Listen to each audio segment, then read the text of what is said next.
በወንድሙ ላይ የመግደል ሙከራ ወንጀል ፈጽሞ በሌለበት በ12 ዓመት ጽኑ እስራት እንዲቀጣ የተወሰነበት ተከሳሽ በቁጥጥር ስር ዋለ። ለተጨማሪ ዘገባው ዋና ሳጅን ፈለጉሽ አሻግሬ። ተከሳሽ መንግስቱ ማሌ የወንጀል ድርጊቱን የፈጸመው በጉለሌ ክፍለ ከተማ ወረዳ 3 አካባቢ ግንቦት 5 ቀን በ2016 ዓ.ም ከምሽቱ 3 ሰዓት ላይ ነው። የጉለሌ ክፍለ ከተማ ፖሊስ መምሪያ የፍርድ ቤት ትዕዛዝ አፈጻጸም ኃላፊ ኢንስፔክተር መስፍን ኃይለ ሚካኤል ተከሳሹ ከቤተሰቦቹ ጋር አብሮ በአንድ ግቢ ውስጥ እንደሚኖር ገልጸው ከወንድሙ ጋር በተፈጠረ ጸብ ከ3 ቦታ ላይ በጩቤ ሊወጋው እንደቻለ ገልጸዋል። ኃላፊው አክለውም ፖሊስ ከግል ተበዳይ የደረሰውን አቤቱታ መነሻ በማድረግ ግለሰቡን በቁጥጥር ስር አውሎ አስፈላጊውን ምርመራ በማድረግ ክስ እንደተመሰረተበት ተናግረዋል። ቀደም ሲል ተከሳሹ ቤት ውስጥ ሁልጊዜም ጸብ ስለሚፈጥር መጠጥ ጠጥቶ በገባ ሰዓት ላይ ያው በስካር መንፈስም ይሁን በሌላ ከቤተሰቦቹ ጋር ግጭት ይፈጥራል።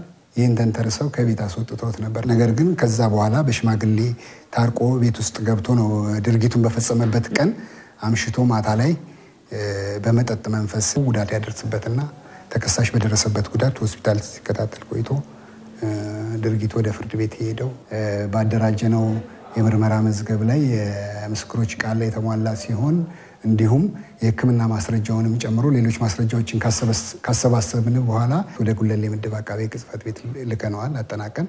ከዛ በኋላ ክስ የተመሰረተበት ሂደት ነው ያለው። ተከሳሽ መንግስቱ ማሌ በፌዴራል ከፍተኛ ፍርድ ቤት ልደታ ምድብ አንደኛ ግድያና ከፍተኛ ውንብድና የወንጀል ችሎት ቀርቦ ጉዳዩ እየታየ ባለበት ሁኔታ ውጭ ሆኖ እንዲከራከር የዋስትና መብቱ የተከበረለት ቢሆንም የተሰጠውን የዋስትና መብት ተጠቅሞ ሊሰወር መቻሉን ኃላፊው ገልጸዋል። የዋስ መብቱ ከተጠበቀ በኋላ በውጭ እየተከታተለ ያለ ነው። ምስክሮች ተሰምተው ማስረጃ ከቀረበ በኋላ ነው ተከሳሹ ሆን ብሎ የቀረው ማለት ነው። በሌለበት ውሳኔ የተወሰነው በዛ ምክንያት ነው። ተከሳሽ እንግዲህ በሌለበት 12 ዓመት ጽኑ እስራት ነው ቅጣት ነው ውሳኔ የተሰጠበት ፍርድ ቤቱ።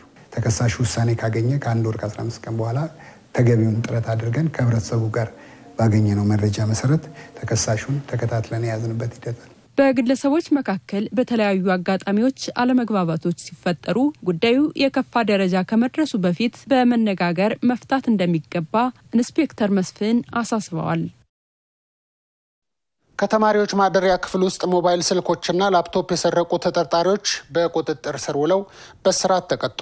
ምክትል ሳጅን ፍሬወይኒ ገብረ ጻዲቅ ዘግበዋለች። ዝርዝሩ እንደሚከተለው ይቀርባል። ተከሳሾቹ ኃይለ ማርያም ደጉና ተመስገን ጌትነት ወንጀሉን የፈጸሙት በአራዳ ክፍለ ከተማ ወረዳ 9 ልዩ ቦታው አዲስ አበባ ዩኒቨርሲቲ 4 ኪሎ ካምፓስ ቅጥር ግቢ ውስጥ ከሚገኝ የተማሪዎች ማደሪያ ክፍል ከሌሊቱ 8 ሰዓት ገደማ ነው። በአራዳ ክፍለ ከተማ ፖሊስ መምሪያ የ4 ኪሎ አካባቢ ፖሊስ ጣቢያ ወንጀል መርማሪ ሳጅን ያረጋል አሻግሬ እንደተናገሩት ኃይለ ማርያም ደጉና ተመስገን ጌትነት ከዚህ ቀደም በዩኒቨርሲቲ ካምፓሱ ተማሪ የነበሩና ተመርቀው የወጡ መሆኑን ጠቅሰው ተመሳስለው በመግባት የተማሪዎችን ንብረት መስረቃቸውንና በቁጥጥር ስር መዋላቸውን አስረድተዋል። የተለያዩ በሮች ስላሉ ወደ 3 በር ስላሉ በአንደኛው በር ሲመጡ ወደ ውስጥ ከጓደኞቻቸው ጋር ለመግባት የፖሊስ አባሎችን ሲጠይቁ በአንደኛው በር አላስገባቸው ሲሉ በሌላኛው በሁለተኛው በር እንዲሁም ደግሞ ኤጀንሲ ጥበቆች ስለነበሩ በእነሱ በኩል እነዛ አብረዋቸው የነበሩ ጓደኞቻቸውን በማናገር እነዛ የኤጀንሲ ጥበቆችን በማናገር ከዛም በኋላ እንዲገቡ ካደረጉ በኋላ አንደኛ ተከሳሽ ኃይለ ማርያም ደጉና ሁለተኛ ተከሳሽ ተመስገን ጌትነት የተባሉት ከተማሪዎች ዶርም በመግባት አንደኛ ተከሳሽ የወሰደው 2 ስልክ ነው። ሁለተኛ ተከሳሽ ደግሞ የወሰደው 1 ላፕቶፕ ነው የወሰደው። ያን ከወሰዱ በኋላ ምናልባት በሚንቀሳቀሱበት ሰዓት የትምህርት ቤቱ ተማሪዎች ምናልባት ሌባ እያሉ ሲከተሏቸው ስልኩን በዛን ሰዓት ሽንት ቤት ውስጥ ባስኬት ያስቀምጡበት ከሽንት ቤት ውስጥ የተገኘ ሲሆን የተገኘው ስልኩ አንደኛ የግል ተበዳይ ስልኩ እንደጠፋ ስላወቀ በስልኩ ሲደውል ሽንት ቤት ይጠራል ስልኩ። በዛ የተነሳ ወደ ሽንት ቤት ሲሄድ ስልኩን ሽንት ቤት ላይ ባስኬት ተደፍቶበት 3 ስልክ ያገኛል። አንደኛው የራሱ ስልክ ነው። ሁለተኛው ደግሞ የሁለተኛ የግል ተበዳይ ስልክ ሲሆን አንደኛው ስልክ ደግሞ የራሱ የተጠርጣሪው ስልክ ነው። ከዛም በኋላ አንደኛው ተከሳሽ በሳቱ አልተያዘም ነበር። በዛን ሰዓት ሲንቀሳቀስ ወደ ሽንት ቤት ሲሄዱ ያገኙታል።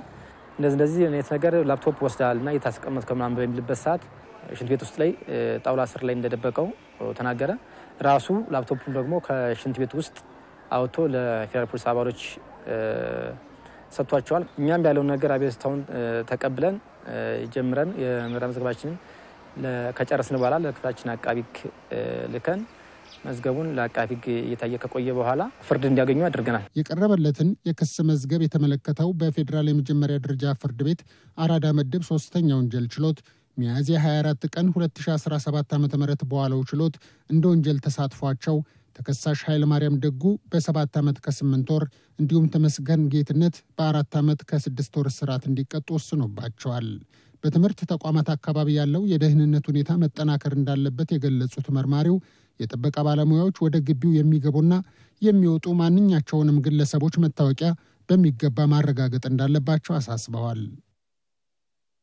520 ሺህ ብር የሚገመቱ የተለያዩ የህትመት ማሽኖችን የሰረቀ ግለሰብ በ3 ዓመት ጽኑ እስራት ተቀጣ። ረዳት ሳጅን አባይነን የማየው ተጠርጣሪው ግለሰብ የወንጀል ድርጊቱን የፈጸመው በንፋስ ስልክ ላፍቶ ክፍለ ከተማ ወረዳ 6 ጎፋ ኮንዶሚኒየም አካባቢ ነው። የጎፋ አካባቢ ፖሊስ ጣቢያ ወንጀል መርማሪ ዋና ሳጅን አማራ አዳሙ የግል ተበዳይ ባደረገችው ጥቆማ መነሻነት ተጠርጣሪው የተለያዩ የህትመት ማሽኖችን ሰርቆ ቢሰወርም የምርመራ መዝገብ በማደራጀት ወንጀሉን የፈጸመውን ግለሰብ በቁጥጥር ስር በመዋል በክፍሉ አቃቢ ህግ በኩል ክስ ተመስርቶበታል ብለዋል። ፈጻሚው ማን ነው የሚለውን ነገር አጣርተን ተጠርጣሪውን ይዘን ንብረት የማስመለስ ስራ ሰርተናል። ከዚያም በኋላ የምርመራ መዝገቡን በማስረጃ በማስደገፍ ተገቢውን ምርመራ አድርገን ክስ እንዲመሰረትበት ለንፋስ ስልክ አቃቢ ህግ ጽሕፈት ቤት የመላክ ስራ ሰርተናል። ይሁንም የንፋስ ስልክ አቃቢ ህግ ክስ ከመሰረተ በኋላ ለንፋስ ስልክ አርቲዲ አንደኛ ወንጀል ችሎት ቀርቦ ምርመራ መዝገቡ አርቲዲ ከቀረበ በኋላ ሌሎችንም ያስተምራል እሱም ይማርበታል የሚለውን ሲከታተል ቆይቶ 3 ዓመት ጽኑ እስራት ተወስኖበታል። የድርጅትም ሆነ የተቋማት ባለቤቶች የጥበቃ ሰራተኛ መቅጠር ብቻ ሳይሆን ቁጥጥርና ክትትል ማድረግ ይኖርባቸዋል ያሉት ዋና ሳጅን አማራ አዳሙ ህብረተሰቡ ለፖሊስ እያደረገ ያለውን እገዛ የማጠናከርና ወንጀል ሲፈጸምበት ወደ ፖሊስ ቀርቦ ማመልከት ይኖርበታል ብለዋል። ህብረተሰቡ ንብረቴ ይመለሳል አይመለስም የሚለውን ሳይሆን መሆን ያለበት ወንጀል ከተፈጸመባቸው መጥተው አቅራቢያው ላለ ፖሊስ ጣቢያ ማመልከት አለባቸው። አይመለስም ብሎ ተስፋ መቁረጥ አያስፈልግም። ወደኛ መጥቶ እንዲያመለክት እንዲሁም የሚሰማው ኢንፎርሜሽንና ሌሎችንም መረጃዎችን ከሰማ ወደ ፖሊስ ጣቢያ መጥቶ ወደ አቅራቢያችን መረጃ እንዲሰጥልን ነው ምንጠይቀው። ተቀጥረው ከሚሰሩበት ድርጅት ውስጥ የስርቆት ወንጀል የፈጸሙ 2 ግለሰቦች በእስራት እንዲቀጡ ተወሰነባቸው። ዋና ሳጅን ደጀኔ ኡልፋታን የዘገበው ዋና ሳጅን አባበል ከበደ ዝርዝሩን ታቀርበዋለች። ተከሳሽ ደስታ ጌትዬና ፍስሐ ጥጋቤ የስርቆት ወንጀል የፈጸሙት በቦሌ ክፍለ ከተማ ወረዳ 1 አካባቢ ጀንቲል ከሚባል ድርጅት ውስጥ በሌሊቱ ክፍለ ጊዜ ነው። የግል ተበዳይ አቶ ዘላለም ኃይለ ጊዮርጊስ እንደተናገሩት ተከሳሾቹ በድርጅታቸው ውስጥ ተቀጥረው ሲሰሩ እንደነበረና ጨለማን ተገን በማድረግ በንብረታቸው ላይ የስርቆት ወንጀል እንደተፈጸመባቸው ተናግረዋል። ላዳ መኪና አምጥተው ያው ሹፌሩ ያውቅም ዕቃ ትጭንላለ በማለት ነው ያው የኛው ሰራተኞች ናቸው እንግዲህ ያው ንብረት ዘርፈን እንጠፋለን ህግ የለም ብሎ አስበው ነው የሚሆነው። ትልቅ ስህተት ነው። ከ20 በላይ ቸርኬ ነበር ያንን ሁሉ ይጭኑት ነበረ። ግን ያው የማታ ሰራተኞች ሰምተው እና ጥበቃ ሰራተኞች ሰምተው ያው ስላስቆሟቸው ነው ለፖሊስ አመልክተን በ10 ደቂቃ ውስጥ በ2 መኪና ፖሊሶች መጥተው ኦልሞስት በ15 ደቂቃ ውስጥ ዋናውን ተጠርጣሪ በቁጥጥር ስር በመዋላቸው ነው በጣም ነው የኮራውት። ጥፋተኞችም ያው ተፈርዶባቸው በአጭር ጊዜ ውስጥ ማለት ነው ተፈርዶባቸው ወደ ማረሚያ ቤት ገብተዋል። በጣም ያኮራ የፖሊስ ስራ ነው። የሀርቦ አካባቢ ፖሊስ ጣቢያ የወንጀል መርማሪ ዋና ሳጅን ዩኤል ሻንቆ እንደተናገሩት ድርጅቱ ሰራተኞችን በ2 ፈረቃ እያሰራ ያለ ተከሳሾቹ ሌሎች ባልደረቦቻቸው እረፍት ላይ በነበሩበት ሰዓት ግምቱ 54 ሺህ ብር የሆነ የመኪና ቻርኪዎችን ከመጋዘን ሰርቀው ሊሰወሩ ሲሉ እጅ ከፈንጅ ተይዘው ተገቢው ምርመራ ተጣርቶባቸው ክስ እንደተመሰረተባቸው ገልጸዋል። ስርቆት ፈጽሞ ለማምለጥ ሲሞክሩ ድርጅቱ ላይ ተኝተው የነበሩ ሌሎች ሰራተኞች ተነስቶ ሲደርሱባቸው ሮጦ ለማምለጥ ሞክረዋል። ከዛ እነሱ ደግሞ ለፖሊስ ለሀርቡ ፖሊስ ጣቢያ መረጃ ስልክ ደውሎ ቦታ በፍጥነት በመድረስ ዙሪያውን አስሰው አራሩጦ ይዟቸው ከኤግዚቢት ጋራ ወደ ሀርቡ ፖሊስ ጣቢያ መጣቸው። ከዛ በዚህ ደረጃ እኛም ምርመራውን በተገቢ ሁኔታ አጣርተን ለአቃቤ ሕግ መዝገቡን አቅርበን የተፈረደበት ሁኔታ ነው ያለው። የተከሳሾቹን ጉዳይ የተመለከተው የፌዴራል የመጀመሪያ ደረጃ ፍርድ ቤት ቦሌ ምድብ ሁለተኛው ወንጀል ችሎት ፍርድ ቤቱ የሰውና የሰነድ ማስረጃዎችን መርምሮ ጥፋተኛ መሆናቸውን ካረጋገጠ በኋላ አንደኛ ተከሳሽ ደስታ ጌትዬ በ6 ዓመት እንዲሁም ሁለተኛ ተከሳሽ ፍስሐ ጥጋቤ በ5 ዓመት ከ6 ወር እስራት እንዲቀጡ ውሳኔ አስተላልፎባቸዋል። የመንግስትም ሆነ የግል ድርጅቶች የሚቀጥሯቸውን ሰራተኞች ከቀጠሩ በኋላ አስፈላጊውን ክትትልና ቁጥጥር በማድረግ የስርቆት ወንጀሎችን ሊከላከሉ እንደሚገባ ዋና ሳጅን ዩኤል ሻንቆ መልእክታቸውን አስተላልፈዋል። የተጣለበትን የሥራ ኃላፊነት ወደ ጎን በማለት የስርቆት ወንጀል ፈጽሟል የተባለ የጥበቃ ሰራተኛና 7 ግብረ አበሮቹ በቁጥጥር ስር ውለው ምርመራ እየተጣራባቸው እንደሚገኝ ተገለጸ። ለተጨማሪ ዘገባው ዋና ሳጅን ጤናው ፈጠነ።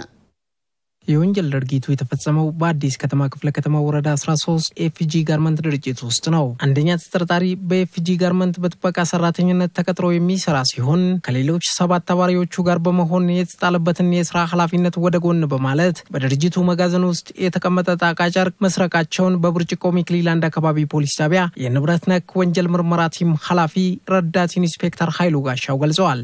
ድርጅቱ ለተለያዩ አልባሳት የሚሆኑ ልብሶችን የተለያየ ዲዛይን የሚያትምበት መጋዘን ነው። የድርጅቱ ጥበቃ ከጥበቃ ባሻገር ድርጅቱ ውስጥ ስራ ያግዛል። በዛ አጋጣሚ የድርጅቱ የመጋዘን ቁልፍ እጁ ውስጥ ገብቷል። ያን እንደ መልካም አጋጣሚ ተጠቅሞ ከወንጀለኞች ጋር በመመሳጠር ንብረት ገዢዎችን በማፈላለግ የድርጅቱን መጋዘን ከፍቶ ብዛቱ 32 ጣቃ ጥቅል ጨርቆች አጠቃላይ ዋጋ ግምታቸው 399,000 የሚገመቱ ንብረቶችን አውጥቶ ከተጠርጣሪዎች ጋር እንዲሰረቅ ካደረገ በኋላ የግል ተበዳዮች ጉዳዩን እንዳወቁ ለፖሊስ ሪፖርት ያደርጋሉ። ፖሊስ አቤቱታው ከደረሰው ሰዓት ጀምሮ በተጠርጣሪዎች ላይ ብርቱ ክትትል በማድረግ 8 ተጠርጣሪዎች ተይዘዋል። የተሰረቁ ንብረቶች ተመልሰዋል። የምርመራ መዝገቡ በሂደት ነው ያለው። የግል ተበዳይ የሆኑት የኤፍጂ ጋርመንት ስራ አስኪያጅ ወይዘሮ ገነት ይመር በጥበቃ ሰራተኝነት ተቀጥሮ ያገለግል የነበረው ግለሰብ ወንጀል ፈጻሚዎችን በማስተባበር ድርጅቱን ለስርቆት ማጋለጡን ገልጸው አሁን ላይ ተጠርጣሪዎች ተይዘው ንብረታቸው ተመላሽ መደረጉ እንዳስደስታቸው ከአዲስ ፖሊስ ጋር በነበራቸው ቆይታ ገልጸዋል። ድርጅታችን ውስጥ ተቀጥሮ በሚሰራ የጥበቃ ሰራተኛ ተቆጥሮ የተቀመጠ ጣቃን የተዘረፍነው ሪፖርት አረግን ለፖሊሶች ክትትል አረጉ።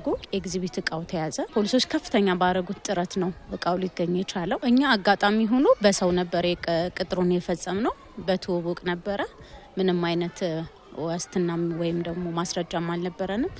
ይሄ ነገር እንዲፈጸም ዋነኛው ምክንያት የሆነው ይሄ ነው ብዬ ነው ማምነው። በየትኛውም የሥራ መደብ ቅጥር ሲደረግ አስፈላጊው ትኩረትና ጥንቃቄ ማድረግ እንደሚያስፈልግና ለወንጀል አጋላጭ ከሆኑ ሁኔታዎች ራስን መጠበቅ እንደሚገባ የምርመራ ኃላፊው ረዳት ኢንስፔክተር ኃይሉ መልእክት አስተላልፈዋል። ህብረተሰብ ምንድነው ማድረግ ያለባቸው? የጥበቃውን ሁኔታ የንብረታቸውን ሁኔታ በተገቢ በየጊዜው መቆጣጠር፣ ጥበቃዎችን ሲቀጥሩ ትክክለኛ የተረጋገጠ ዋስትና መኖር አለበት። ዋስትናውን መቀበል ብቻም ሳይሆን ትክክለኛነቱን አረጋግጠው መቅጠርና ከተቀጠረም በኋላ በየጊዜው ክትትል ማድረግ ያስፈልጋል።